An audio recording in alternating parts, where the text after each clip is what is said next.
I'm Diane O'Connell, author of the Novel Maker's Handbook. I'm here to share some tips for writing captivating descriptions. Number 1, engage the senses. As a writer, you need to help your readers inhabit your scenes, just as your characters would.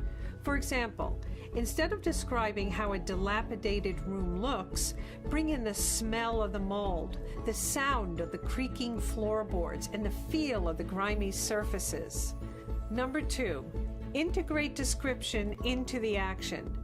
Great description builds tension and illuminates character, so the best time to describe something is right when the character interacts with the object or setting.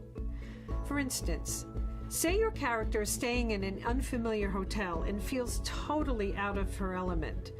Instead of describing the entire room the moment she enters it, share each detail as it affects her.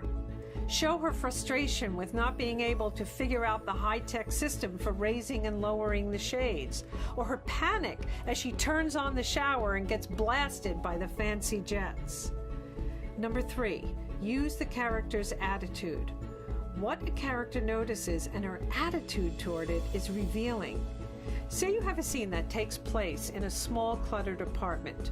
When the story opens, a happily married woman describes her home as a cozy nook where she and her husband enjoy lazy Sunday mornings. But what if her marriage crumbles later in the story? She then might describe it as a prison of overstuffed furniture with towers of old books that make her skin crawl. This description shows how her feelings about her marriage have changed. If you've done your job right, your description will help readers create a movie in their minds. When this happens, they'll be engaged and keep turning the pages.